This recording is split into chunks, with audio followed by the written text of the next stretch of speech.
¿Por qué estar solo incomoda tanto? ¿Es miedo a enfrentarte a quien realmente eres? La verdad es que cuando decides estar solo, no te estás alejando del mundo, te estás acercando a algo que nadie más puede darte, a ti mismo. Elegir la soledad no es debilidad, es un desafío contra todo lo que te han enseñado. Pero, ¿estás listo para enfrentar esa verdad? Quédate hasta el final y descubre por qué esta decisión puede cambiar tu vida. Cuando alguien pasa mucho tiempo solo, más de lo que solemos considerar normal, la preocupación surge casi automáticamente. ¿Estará bien esa persona? ¿No estará deprimida? Y con la mejor intención, intentamos animarla. Sal, conoce gente, haz conexiones. Somos seres sociales, ¿recuerdas? O, ten cuidado, el aislamiento hace daño. Pero esas palabras, por más bien intencionadas que sean, frecuentemente caen en oídos que no quieren escuchar. A veces, la persona simplemente no quiere socializar. No está interesada en nuevos lazos ni en viejas amistades. Todo lo que desea, honestamente, es que la dejen en paz. El aislamiento social autoimpuesto es un tema que va mucho más allá de lo que los ojos pueden ver. Lo digo con conocimiento de causa, porque ya lo he vivido, y confieso, aún lo vivo, en algunos momentos. No es algo que sucede solo por circunstancias externas. En muchos casos, es una elección consciente, una forma de protegerse, de evitar el desgaste que puede venir del contacto con otros. Es como salir del escenario por un tiempo, retirarse al propio mundo, sin tener que lidiar con el peso de participar en el juego. Claro, no voy a pintarlo como algo totalmente saludable. No siempre lo es. Este tipo de aislamiento puede ofrecer un espacio de tranquilidad e introspección, pero también tiene su lado oscuro. Nos priva del intercambio humano, de la energía que existe al interactuar con otras personas. Es un distanciamiento que nos pone frente a nosotros mismos, pero que, al mismo tiempo, puede desconectarnos del resto del mundo. Puede dejarnos más vulnerables a pensamientos negativos, resentimientos, percepciones distorsionadas de la realidad, sin mencionar las trampas de las burbujas en línea que amplifican esas distorsiones. Aún así, no se puede ignorar que el aislamiento autoimpuesto es algo profundamente humano. No es solo una consecuencia de los tiempos en los que vivimos, sino también una expresión legítima de cómo lidiamos con el mundo y con nosotros mismos. Para algunos, es un refugio temporal, para otros, una búsqueda de equilibrio, y aunque conlleva riesgos, también refleja el deseo de escapar del caos y del ruido externo, un intento, aunque imperfecto, de reencontrar algo de paz. ¿Alguna vez te has detenido a pensar por qué tantas personas eligen estar solas o alejarse de la vida social? ¿Qué motiva realmente estas decisiones? ¿Y será que existe una forma de comprender mejor este comportamiento? Vamos a explorar el aislamiento social y cómo, muchas veces, no es fruto del azar, sino de una decisión consciente. Antes que nada, es importante entender que el aislamiento social y la soledad no son lo mismo. Una persona puede estar alejada de la vida social y, aún así, sentirse perfectamente bien con ello, disfrutando de su propia compañía. Por otro lado, alguien rodeado de amigos y conviviendo diariamente con muchas personas puede, sorprendentemente, sentir un vacío profundo, una soledad que parece no tener explicación. Esta diferencia entre estar solo y sentirse solo es fundamental para entender mejor lo que está ocurriendo. El aislamiento social es algo que podemos observar y medir. Es objetivo. En cambio, la soledad es una experiencia mucho más subjetiva, que depende de cómo cada persona interpreta sus interacciones o la falta de ellas. Algunas personas que viven aisladas apenas extrañan el contacto humano, mientras que otras, incluso estando socialmente integradas, pueden sentir un gran peso de desconexión. Esto no significa que quien opta por el aislamiento y no siente soledad sea inmune a los desafíos. En muchos casos, estas decisiones pueden estar relacionadas con cuestiones internas más profundas. Por ejemplo, existe un trastorno psicológico conocido como trastorno de personalidad esquizoide, en el cual la persona realmente prefiere evitar las interacciones sociales y encuentra comodidad en la soledad. Sin embargo, esas mismas personas frecuentemente reportan una falta de alegría o entusiasmo por la vida, lo que nos lleva a reflexionar sobre los límites de ese confort que la soledad puede ofrecer. Puedo decir que he vivido periodos de mi vida que llamaría semi-aislamiento social. Uso este término porque nunca estuve completamente desconectado del mundo. Hoy en día, con el Internet, el aislamiento total es algo raro. Incluso cuando no salimos de casa, todavía es posible interactuar con otras personas en línea, aunque sea de manera superficial. Lo que quiero abordar aquí es más sobre ese punto intermedio, cuando las interacciones presenciales son escasas, pero aún existen lazos, aunque sean distantes. En algunas etapas, siempre tuve personas a mi alrededor, amigos, familiares, hermanos, pero en ciertos momentos, esas interacciones se volvieron mínimas. Por ejemplo, cuando viví solo, había días en los que no sentía ganas de conectarme con nadie, ni siquiera de forma virtual. Era un periodo en el que la soledad no parecía un problema, pero tampoco era algo que me trajera mucha satisfacción. Simplemente era lo que era. Hubo momentos en los que me sentí profundamente solo, desconectado del mundo a mi alrededor. Pero lo curioso es que eso no siempre me molestaba. De hecho, con el paso del tiempo desarrollé cierta nostalgia por esos periodos de aislamiento. A pesar de la soledad, trajeron una paz inesperada, como si fueran una pausa del ruido constante de la vida. Era una libertad silenciosa, casi terapéutica, que solo el alejamiento puede ofrecer. Aún así, había días en los que todo lo que deseaba era la presencia de otras personas. En esos momentos la soledad parecía pesar más, creando una especie de conflicto interno, un deseo de conexión que coexistía con una aversión a la interacción. Y me encontré reflexionando, como un buen estoico, sobre lo que Epicteto habría dicho sobre este dilema. Tal vez, si hubiera tenido la oportunidad de asistir a sus enseñanzas, mi perspectiva sería diferente. Pero, en el fondo, creo que esta división es parte de lo que significa ser humano. Aquellos días me enseñaron algo importante. El aislamiento social no es solo una circunstancia, es una respuesta a una dualidad compleja. Por un lado, desafía nuestra naturaleza social. Por el otro, ofrece un alivio del peso de esa misma necesidad.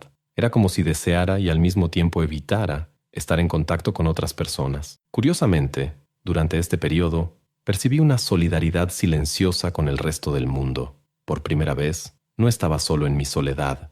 Las medidas impuestas nos colocaron a todos en una experiencia colectiva de distanciamiento. Y eso, de alguna manera, hizo que el aislamiento fuera más soportable, tal vez incluso agradable en algunos momentos. Sin embargo, no puedo negar que la falta de contacto afectó mi forma de pensar, mi percepción del mundo y mi equilibrio emocional. Fueron experiencias ambiguas, algunas transformadoras, otras más pesadas, pero lo que realmente me intrigó fue descubrir una extraña alegría en estar solo. Mientras muchos se quejaban, yo me encontraba pensando que no me importaría si todo eso durara más tiempo. Y fue entonces cuando me pregunté, ¿habrá algo mal en mí? Arthur Schopenhauer, con su metáfora de los puercoespines, tal vez tendría una respuesta para esta inquietud. Él veía las relaciones humanas como un equilibrio difícil entre la necesidad de calor y el deseo de evitar la incomodidad de estar demasiado cerca. Estas reflexiones, hasta el día de hoy, me llevan a un lugar de paz y cuestionamiento.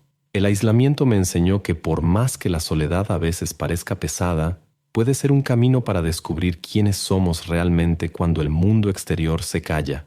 Imagina un grupo de puercoespines intentando sobrevivir al invierno. Tienen dos opciones. La primera es acercarse, buscando calor en los cuerpos de los demás, pero, al hacerlo, terminan lastimándose con sus propias púas. La segunda alternativa, mantenerse alejados, evitando el dolor, pero enfrentándose al frío en soledad. Es un dilema curioso que Arthur Schopenhauer utilizó como metáfora para las relaciones humanas. Anhelamos la conexión, pero al mismo tiempo, esas conexiones pueden ser fuentes de sufrimiento. Para muchos, esta paradoja define la experiencia de relacionarse. Queremos estar cerca, pero la convivencia no siempre es fácil, y a veces el peso de las heridas supera los beneficios de la interacción. En esos momentos, la soledad parece menos amenazadora. Al final, es más seguro lidiar con el frío del aislamiento que enfrentarse a las púas de relaciones dolorosas. Yo mismo he vivido esto, y con el tiempo, entendí que el dilema de los puercoespines refleja una parte importante de mi trayectoria. Siempre me he considerado una persona introspectiva, alguien que encuentra consuelo en su propia compañía, pero la verdad es que mi búsqueda de aislamiento no es solo una cuestión de temperamento. También lleva las marcas de experiencias difíciles. En el pasado, las heridas causadas por otras personas me enseñaron a mantener cierta distancia. A pesar de mi naturaleza introvertida, alguna vez fui mucho más sociable. El tiempo, las circunstancias y, por supuesto, Los inevitables tropiezos de la vida terminaron moldeando quién soy hoy.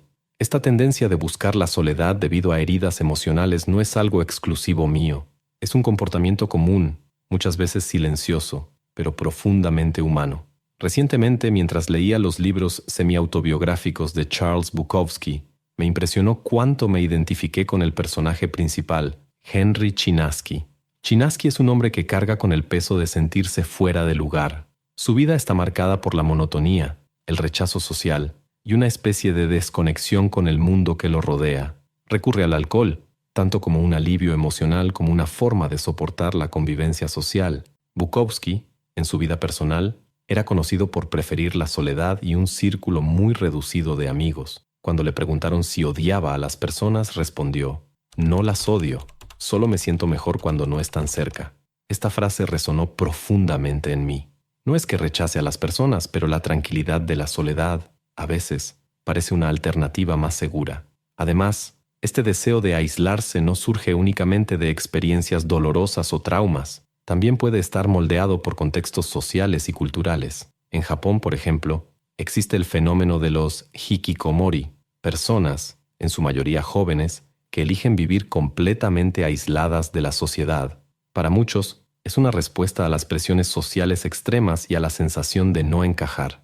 Esta cuestión me hace reflexionar sobre cómo navegamos entre el calor de las conexiones y el dolor que, inevitablemente, éstas pueden traer. La soledad, en ocasiones, parece una protección, pero también nos priva de la riqueza que las relaciones pueden ofrecer. Al final de cuentas, tal vez la sabiduría radique en aprender a equilibrar los momentos de cercanía y los de distancia, sin perder de vista la importancia de cuidar nuestras propias heridas mientras intentamos conectarnos con los demás. Es fácil entender por qué Japón puede ser un terreno fértil para el aislamiento social. Desde mi perspectiva, el país es casi como un modelo utópico, extremadamente seguro, bien organizado, con una belleza que desborda tanto en los paisajes como en la rutina de las ciudades. Todo parece funcionar con una precisión casi mecánica, pero esta perfección aparente también oculta algunas tensiones. Las calles impecables y los transportes puntuales reflejan una armonía que, desde fuera, puede parecer inquebrantable. Sin embargo, la realidad social de los japoneses está marcada por una jerarquía rígida y compleja, lo que puede dificultar el desarrollo de conexiones más profundas. Además, existe la barrera del idioma para quienes llegan del extranjero, pero internamente, los propios japoneses enfrentan una enorme presión para cumplir con las expectativas de la sociedad. Hay una especie de guión predefinido para la vida: ingresar a la universidad, conseguir un empleo estable y, preferentemente, formar una familia. El problema es que estas oportunidades de crecimiento son limitadas y el sistema no ofrece mucha flexibilidad. Muchos japoneses ingresan a una empresa justo después de la universidad y permanecen en ella durante toda su vida. La vida profesional, por cierto, es un capítulo aparte. Jornadas laborales largas son la norma, y las empresas esperan una dedicación casi total de sus empleados. Es una cultura que valora el sacrificio, pero para muchos, esto puede llevar a un aislamiento emocional y social. Es aquí donde entra el fenómeno de los hikikomori, personas que optan por vivir en un aislamiento extremo. Los hikikomori generalmente se dividen en dos grupos principales. El primero está formado por aquellos que no lograron mantenerse al ritmo de las demandas del mercado laboral durante la llamada década perdida de Japón, un periodo marcado por la recesión económica. Esta generación perdida no pudo cumplir con las expectativas sociales y por vergüenza o desánimo terminó aislándose. El segundo grupo, más reciente, pertenece a las generaciones jóvenes. Estos individuos incluso tienen la posibilidad de encajar en las normas, pero deciden no hacerlo. Rechazan las demandas abrumadoras de una sociedad que parece no dar espacio para pausas o errores. Prefieren alejarse por completo, viviendo muchas veces con sus padres, aunque algunos, más independientes, logran sostener una vida aislada. Pero la característica común entre ambos grupos es la misma: una ausencia casi total de interacción social. Estas personas se asemejan a ermitaños modernos.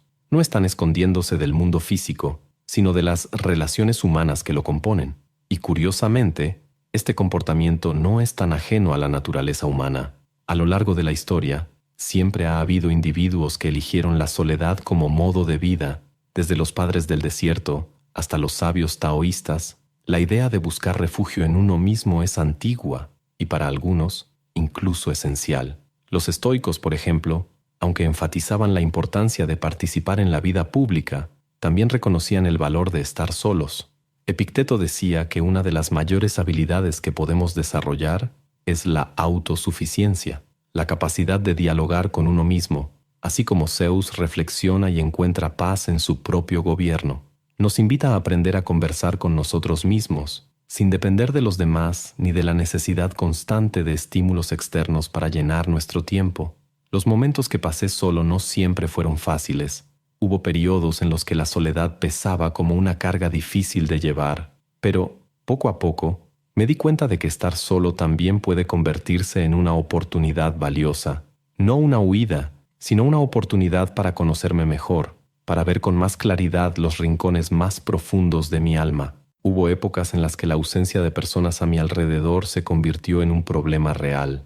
Pasar semanas sin ver a nadie me hizo darme cuenta de cuánto el aislamiento puede afectar la mente. Sí, disfruto de mi propia compañía, pero eso no significa que sea inmune a la necesidad de conexión. Soy humano, después de todo, y esa convivencia intensa conmigo mismo sacó a la luz algo inesperado. No siempre mi propia presencia era tan cómoda como imaginaba. Cuando estamos solos, es fácil caer en trampas mentales. Los pensamientos parecen cobrar vida propia, se multiplican y, muchas veces, nos arrastran a un ciclo de análisis obsesivos e improductivos. En esos momentos me di cuenta del valor de tener a alguien con quien compartir estas reflexiones, no para resolverlo todo, sino simplemente para aportar otra perspectiva, una palabra que alivie, que nos muestre que la realidad tal vez no sea tan dura como pensamos. La verdad es que las personas a nuestro alrededor tienen el poder de iluminar rincones oscuros de la mente que, solos, no podemos alcanzar. Durante esos periodos de aislamiento, me descubrí echando de menos incluso situaciones que, en el pasado, evitaba.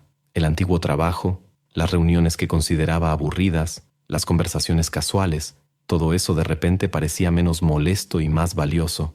Extrañé las risas en la oficina, los pequeños gestos de convivencia que antes subestimaba. Fue entonces cuando me di cuenta de que, aunque valoro mi espacio y mi libertad, el exceso de soledad no me hace bien. Existe un equilibrio necesario entre estar solo y estar con los demás. Los impactos del aislamiento no son solo emocionales, sino también físicos. Estudios muestran que la soledad prolongada puede aumentar el riesgo de depresión, ansiedad e incluso afectar nuestra salud física, debilitando el sistema inmunológico y perjudicando el sueño. Claro está que cada persona lidia con esto de manera diferente. Algunas prosperan en la soledad, encontrando en ella una paz inmensa, mientras que otras la ven como un peso insoportable. Al final, es en la interacción donde nos renovamos, y aunque la soledad tiene su lugar, la presencia de otras personas sigue siendo uno de los mayores regalos que podemos recibir y ofrecer. Muchas veces, quienes eligen un estilo de vida más aislado suelen respaldar esa decisión con algún sistema de creencias espirituales o filosóficas que le da significado a su elección. Pensemos, por ejemplo, en un ermitaño cristiano que dedica sus días a la oración. Él puede sentir una conexión tan profunda con Dios que las interacciones sociales cotidianas se vuelven casi irrelevantes. Sin embargo, para la mayoría de nosotros, esa forma de vida suena extrema e incluso impracticable. Aún así, la búsqueda de la soledad es algo común, incluso para quienes saben que no pueden vivir completamente sin la compañía de otras personas. Entonces, ¿existe un camino intermedio? Creo que sí, y para mí, ese camino comenzó con una reflexión honesta. ¿Por qué busco tanto la soledad? Cuando me hice esta pregunta, me di cuenta de que las respuestas eran más complejas de lo que imaginaba. Por un lado, la soledad me ofrece espacio para crear, pensar y reconectarme conmigo mismo, algo que considero esencial. Pero, ¿acaso también no lleva consigo motivaciones más difíciles de enfrentar? Miedo a abrirme, ansiedad social, vergüenza o incluso viejas heridas emocionales que prefiero evitar? La verdad es que no siempre mis razones son tan nobles como quisiera. El filósofo Schopenhauer tenía una analogía interesante para este dilema, el dilema del erizo. Describió cómo, en el frío del invierno, los erizos necesitan calentarse, pero al acercarse demasiado, terminan hiriéndose con las púas unos de otros. La solución que propuso: la educación y los buenos modales que nos permiten mantener una distancia segura y, al mismo tiempo, conservar el calor humano.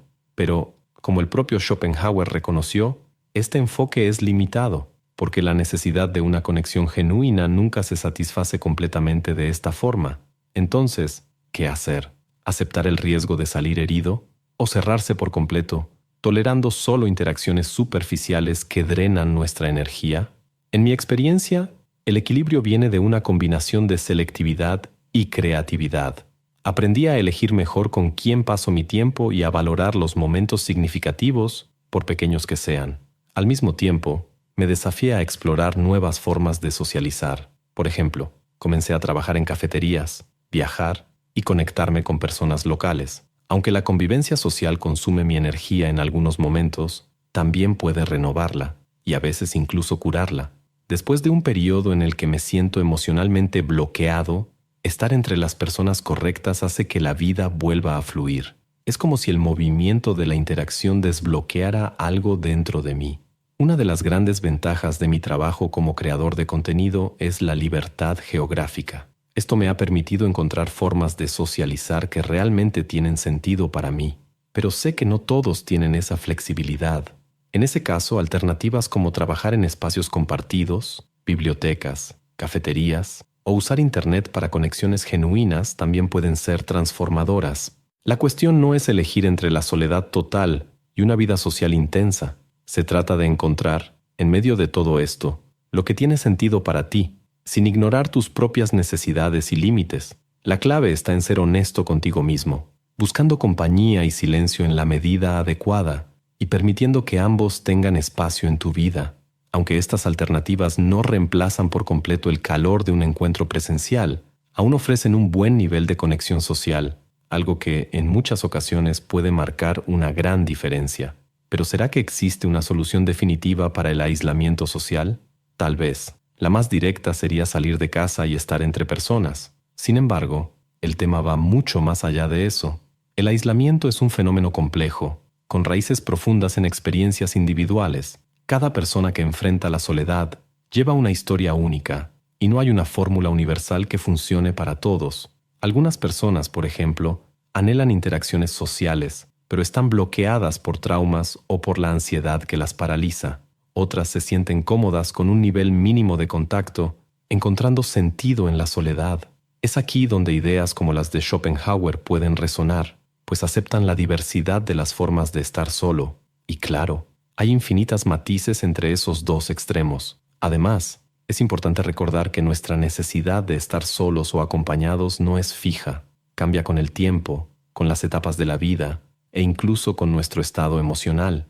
Lo esencial es reconocer esos cambios y, siempre que sea posible, buscar un equilibrio que nos haga sentir completos. ¿Sabes? Si llegaste hasta aquí, eso me dice algo importante sobre ti. Eres alguien que no teme explorar las preguntas difíciles, que se atreve a mirar hacia adentro, incluso cuando eso significa enfrentar la incomodidad. Eso requiere valentía. Y quiero agradecerte profundamente por permitirme ser parte de este viaje contigo. Tal vez, en algún momento, te hayas sentido solo en tus reflexiones, como si nadie más pudiera entenderte. Pero déjame decirte algo, no estás solo. Cada paso que das para comprenderte mejor resuena en un mundo que muchas veces también está buscando sentido, solo que de una forma menos explícita. Tu valentía para enfrentar la soledad como un maestro y no como un enemigo es algo raro y valioso. Y hablando de eso, ¿qué te parece ayudar a que este mensaje llegue a más personas que, como tú, están recorriendo este camino? Suscríbete al canal, dale like y comparte tus reflexiones en los comentarios. Así, juntos, creamos un espacio para dialogar y crecer, incluso en nuestra soledad. Hoy invertiste tiempo en algo que pocos se atreven a hacer, buscar conexión contigo mismo. Y eso no es algo pequeño. Es una elección que transforma, que sana, que libera. Así que llévate esta verdad contigo. La soledad, cuando se abraza con sabiduría, no es un vacío. Es una pausa, un baile silencioso donde puedes redescubrir tu propio ritmo. Y, si en algún momento este camino se siente demasiado pesado, recuerda que existe una red invisible de buscadores como tú, personas que, como nosotros, creen que el aislamiento no tiene que ser un punto final, sino que puede ser un nuevo comienzo. Gracias por caminar conmigo. Cada paso en el viaje del autoconocimiento es un logro, y quiero estar aquí para acompañarte en este camino. Los videos sugeridos son extensiones de esta conversación, creados para inspirarte y guiarte. Haz clic en alguno de ellos y encuéntrame ahí. Continuemos este intercambio que puede transformar más de lo que imaginas. Nos vemos pronto.